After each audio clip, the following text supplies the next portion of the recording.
आज हम बात करेंगे उन 4 सिद्धांतों के बारे में, उन 4 प्रिंसिपल्स के बारे में जो हमारे भूतपूर्व राष्ट्रपति श्रीमान एपीजे अब्दुल कलाम सर के द्वारा बताए गए हैं। उनका मानना था ये जो 4 नियम है वो हर स्टूडेंट्स को, हर इंसान को खुद पर अप्लाई करना चाहिए।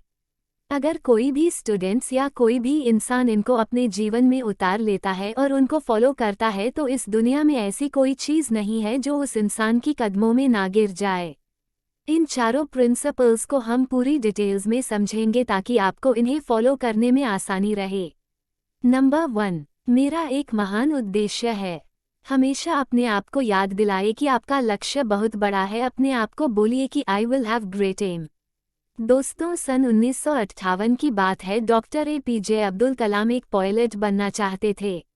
उन्होंने मेहनत करके पायलट बनने के लिए सारी परीक्षाएं पास कर ली, लेकिन पायलट की वैकेंसी में केवल 8 सीट ही थी और doctor APJ Abdul Kalam 9वें number पे थे। अब उनका सिलेक्शन केवल तभी हो सकता था जब उनके ऊपर 8 कैंडिडेट में से या तो कोई अपनी वैकेंसी छोड़ दे या फिर मेडिकल में आउट हो जाए।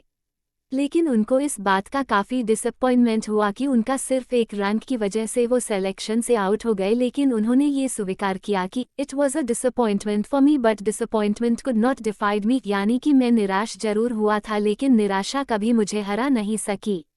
उन्होंने ठान लिया था कि भले ही पायलट बनके एयरक्राफ्ट ना उड़ा सकूं लेकिन एक इंजीनियर बनके, एक साइंटिस्ट बनके मैं एयरक्राफ्ट जरूर बना सकता हूँ, मिसाइल बना सकता हूँ, रॉकेट बना सकता हूं। और दोस्तों, ये तो किसी को नहीं पता कि अगर doctor APJ Abdul Kalam pilot बनते तो वो कहां तक पहुंच पाते, लेकिन उन्होंने इस बात को जरूर साबित किया कि अगर वो पायलट नहीं बन पाए तो उन्होंने रॉकेट और मिसाइल जरूर बना दिए। और भले ही वो इंडियन एयरक्राफ्ट के पायलट नहीं बन पाए लेकिन राष्ट्रपति जरूर बने, जो कि तीनों सेनाओं के कमांडर इन चीफ होते हैं और तीनों सेनाओं में आर्मी, नेवी और एयरफोर्स भी होती है। दोस्तों, उनका कहा गया रूल नाम 1, हमेशा अपने आप को बोलिए कि I will have great aim, मैं अपना लक्ष्य ऊंचा रखूंगा। ये प्रॉमिस हमेशा अपने आप को याद दिलाते रहे। नंबर 2, मैं लगातार ज्ञान प्राप्त करूंगा। दोस्तों, ये रूल कहता है कि I will continuously acquire knowledge, यानी कि मैं हमेशा लगातार ज्ञान हासिल करता रहूंगा। अब उनके इस दूसरे रूल को उन्हीं की जीवनी से समझते हैं। डॉक्टर ए.पी.जे अब्दुल कलाम को मिसाइल मैन के नाम से भी जाना जाता है। वो एक इंजीनियर थे, एक वैज्ञानिक थे। उन्होंने बहुत सारे मिशन को लीड किया और सक्सेसफुल भी रहे। उन्होंने पद्म भूषण, पद्म विभूषण और भारत रत्न जैसे हाईएस्ट सिविलियन अवार्ड जीते। वो भारत के 11वें राष्ट्रपति भी बने। लेकिन इसके बावजूद भी उन्होंने ये माना कि वो अपने आप को एक टीचर समझते हैं, वो अपने आप को एक अध्यापक समझते हैं और उनको सबसे ज़्यादा खुशी तब मिलती है जब उनका कोई स्टूडेंट्स पीएचडी पूरी कर लेता है। यानी कि उनके लाइफ में अगर सबसे ज़्यादा ज़रूरत कोई चीज़ थी तो वो थी एजुकेशन, नॉलेज। उनका मानना था कि एजुकेशन के लिए, यानी कि ज्ञान के लिए, जो सबसे अच्छा समय होता है वो होता है स्टूडेंट्स लाइफ। और किसी भी इंसान के सक्सेस के पीछे उसके एजुकेशन का, उसके नॉलेज का सबसे बड़ा हाथ होता है। उनका ये मानना था कि अगर एक स्टूडेंट का सबसे प्राइमरी कोई जॉब है तो वो है अच्छी शिक्षा ग्रहण करना। एक विद्यार्थी की एजुकेशन के अलावा किसी दूसरे चीज़ के बारे में नहीं सोचना चाहिए। अगर एक स्टूडेंट एजुकेशन के अलावा कुछ और करना चाहता है तो वो वीकेंड्स में किसी हॉस्पिटल के बाहर गरीब लोगों के प्रति अपनी संवेदना व्यक्त कर सकता है, उन्हें खाना दे सकता है, उन्हें खुशी दे सकता है, पेड़ पौधे लगा सकता है, दूसरे लोगों को भी शिक्षा दे सकता है। लेकिन इन सब कामों के बावजूद भी एक स्टूडेंट्स के लिए केवल नॉलेज हासिल करना ही सबसे पहली प्राथमिकता होनी चाहिए। यानी कि आपको हमेशा अपने आप को ये याद दिलाना है कि चाहे कुछ भी हो मैं सीखना नहीं छोड़ूंगा।